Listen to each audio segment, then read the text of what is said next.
Hi, this is Bob from w126parts.com. I'm going to give you some basics on the European lights. Let me start out with the glass. This is going to be a whole bunch of different videos I made over the last 2 days, kind of spliced together. So you're going to have to bear with me a little bit if it jumps all over the place. But first for the glass. Even though all the glass is the same size, there are two different types of glass. There's for right-hand drive and for left-hand drive.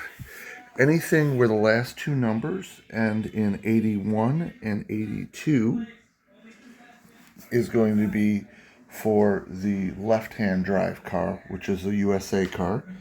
Anything that ends in 83 or 84 is going to be for a right-hand drive car. So you can see the pattern on them is slightly different. Obviously, it's how the light is being thrown. I have tested it, and at 30 feet, you lose about 1 foot of intensity. That was using like a garage door. So it's not a huge difference, but it's supposed to keep the light from shining onto oncoming traffic. But with today's xenon lights, I don't know if that makes a lot of difference. I will say the most important thing is probably your reflectors.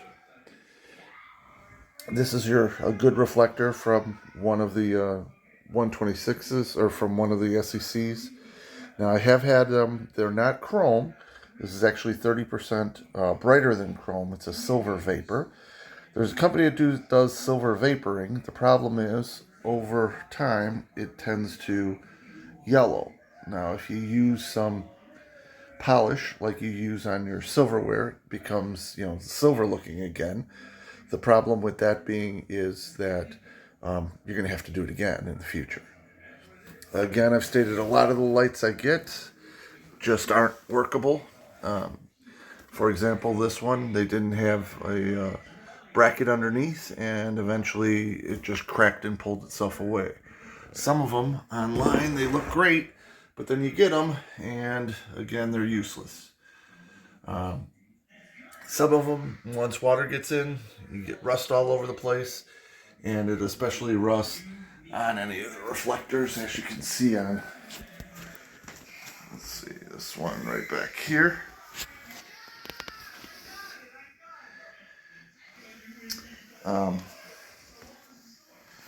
So different pieces that are inside of it. You've got the carrier. Inside of the carrier, there's two different mounting points. One is held in by this bracket right here. The other one is screwed down. You've got your electrical connectors. You've also got your vacuum line. Now there are ones that don't have vacuums, such as this one right here. So right there, instead of having this vacuum piece, it just has that piece. So it is not a movable one. There's certain countries where you can't adjust your headlight from inside the car, such as the USA. And so when they have to use European headlights, they use these, so it's not adjustable. As I've mentioned, sometimes these reflectors are what come loose, start bouncing around inside of the other reflector, ends up scratching it, making it unusable. That's going to be it for now. As I said, I'm going to combine a whole bunch of videos together. But be aware that if the top is chewed out like any of these, it's useless. They have a real tendency to break on the inside. If they break on the inside, especially on the edge of the clips that hold these pieces in, such as this piece right here will break, or even more prevalent, the piece down there that holds in the vacuum, that'll break, or this piece right down here will break. And let me show you those on a different one so you can see what I'm talking about. So this piece right here will break off. making it unusable. This piece right here will break off, or you get this one right here. And none of that you're going to know until you have the headlight. And, you know, I mean, the easiest way to tell is when you have the headlight is if your reflector moves. That means one of them's broken off. And you're not going to be able to tell by just looking at it. You actually have to get inside of it to figure that out. This, sometimes one of those tabs will break off. And so once it moves like that inside, then you're kind of sunk. Not a lot you can do. This whole thing's going to have to come apart. And as I said, when you try to take it apart, this surround right here is definitely going to break. Just it's the nature of the beast. This is held on by some very thin plastic, and over the years it becomes very brittle. I mean, to the point where even if you push on it, it will just start to come apart on you.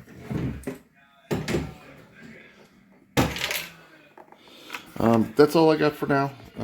As I said, I'm going to combine a whole bunch of videos together to give you some better idea on how all this works.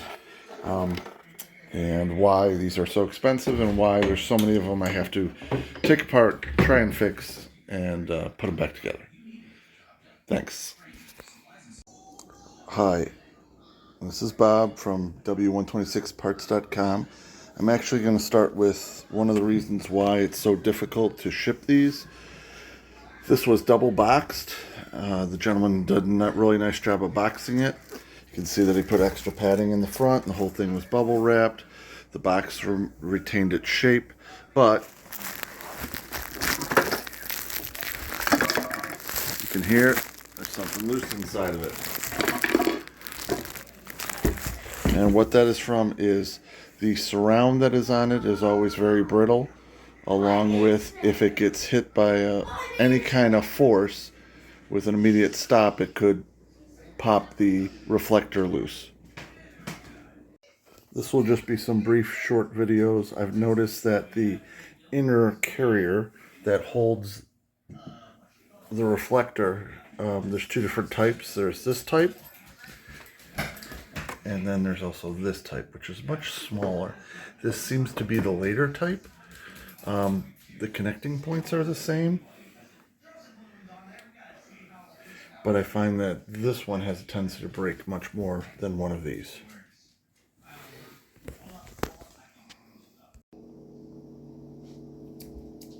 Hi, this is Bob from w126parts.com, and I'm going to go over Euro headlights, just some basics.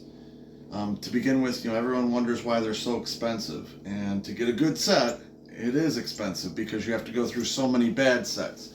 To give you some idea, you'll see that anytime the glass is broken, it rusts out.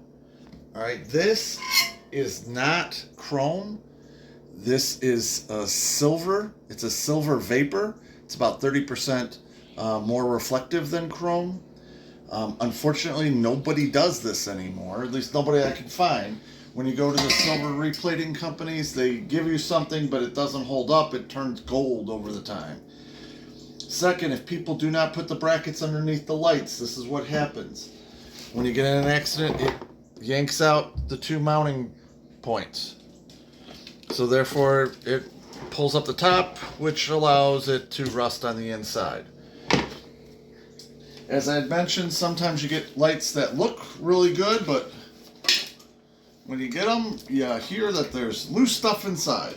And that might not be how they're packed. It might have to do with anytime there's a big jar to them. Sometimes these will come loose and start bouncing around the inside.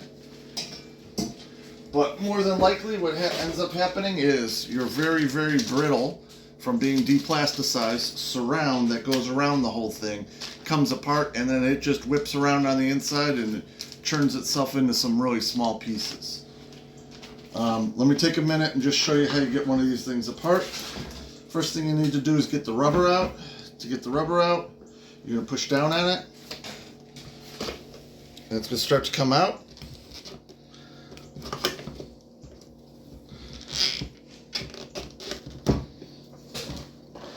On the side, you're going to see you have two tabs.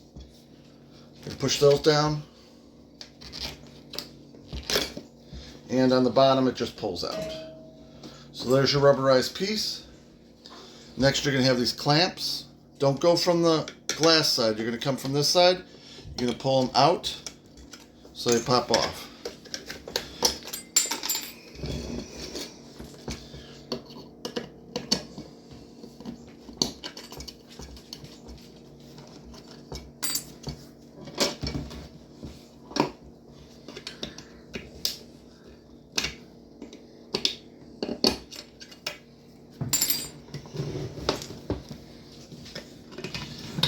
And these clamps will also give you a pretty good idea of what the car looked like. If these things are pretty rusted, you'll know that it came from a pretty rusty car.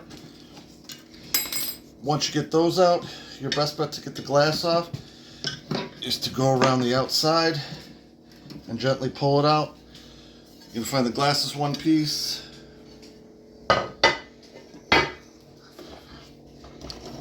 Then there's a rubber piece that goes around the outside. Here's what came loose in this, and you can see it scratched it up a little bit on the inside, but the nice part is that the plastic is still intact. So with the plastic intact, then we can start to rebuild this light. The light is going to consist of some different pieces. I'm going to lay them all out in the next video for you. But this was just to give you some idea how you can get originally into the inside of the light. You're going to see that your regular H4 light bulb goes here. This is a little 2-watt city light. Goes right there. 3 different mounting points on the bottom. There's 2 on the top. This one, I will lay you money that it's not an actual... This is not an actual vacuum one. That's why it's blocked off there. This one's a manual one where you can use this to turn it to set the different settings. Otherwise, if it was a automatic one where you work it through the controller on your dash, you would have a piece that would look like this in there with a vacuum tube stuck onto it. These are also your manual adjustments on both top sides. Alright, we'll go into more in depth in a minute, but for right now, there's at least something, so I feel like I've done some justice to these European lights. We'll go over the rest, and I can show you how the rest of the components go together. Again, Bob from w126parts.com.